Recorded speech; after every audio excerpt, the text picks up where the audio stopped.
नमस्कार, मैं हूं अनुज। आज के मुख्य समाचार में आपका स्वागत है।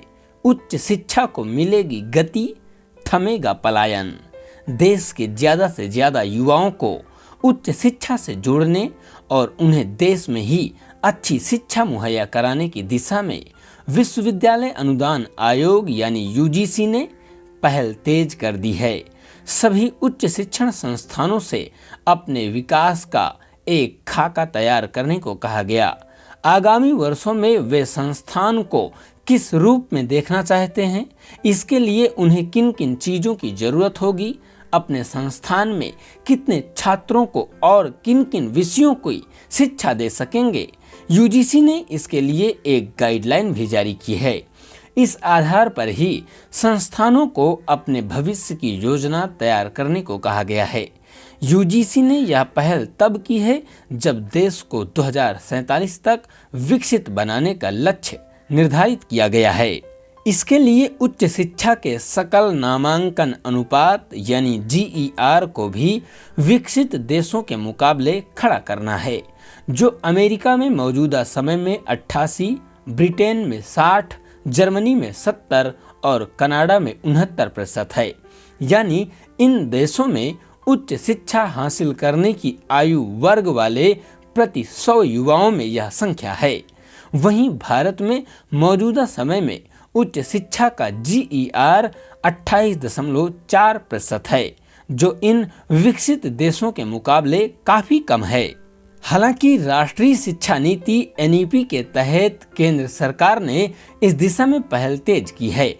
वर्ष 2035 तक देश के उच्च शिक्षा का GER 50% पहुंचाने का लक्ष्य रखा गया है।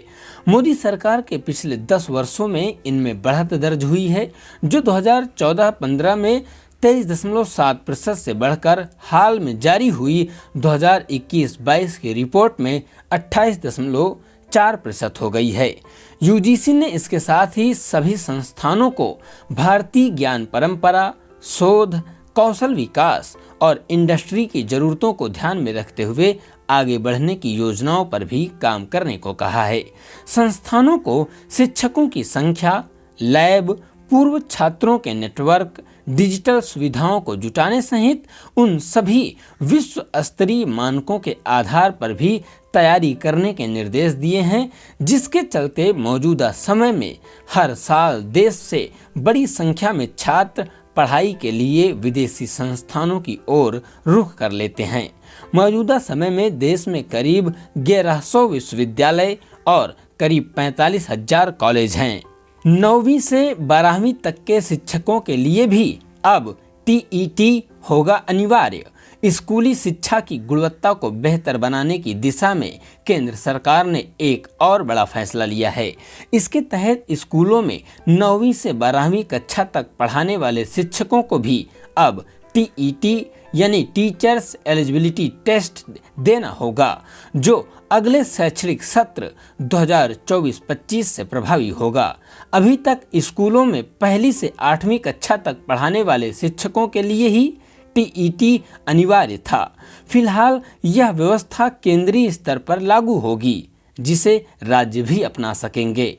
राष्ट्रीय अध्यापक शिक्षा परिषद यानी NCTE ने TET को लेकर आयोजित राष्ट्रीय सम्मेलन में इसका ऐलान किया। इस मौके पर परिषद के अध्यक्ष प्रोफेसर योगेश सिंह ने कहा कि शिक्षा व्यवस्था का ध्यान अंकों पर केंद्रित करने के बजाय छात्रों के विकास व संस्कारों पर होना चाहिए। यह तभी संभव है जब उन्हें पढ़ाने वाले शिक्षकों में इसकी समझ होगी। NCTE की सचिव केसांग वाई शेरपा ने इस मौके पर स्कूलों में 9वीं से 12वीं तक पढ़ाने वाले शिक्षकों के लिए अगले शैक्षणिक सत्र से TET यानी टीचर्स एलिजिबिलिटी टेस्ट आयोजित करने की जानकारी दी और बताया कि इस दिशा में तेजी से तैयारी चल रही है। गौरतलब है कि नई राष्ट्रीय शिक्षा नीति में स्कूली शिक्षा की गुणवत्ता को बेहतर बनाने के लिए उसमें 1ली कक्षा से 12वीं कक्षा तक पढ़ाने वाले सभी शिक्षकों के लिए पात्रता परीक्षा को अनिवार्य करने की सिफारिश की गई थी। इसी के साथ आज के समाचार समाप्त हुए। बहुत बहुत धन्यवाद।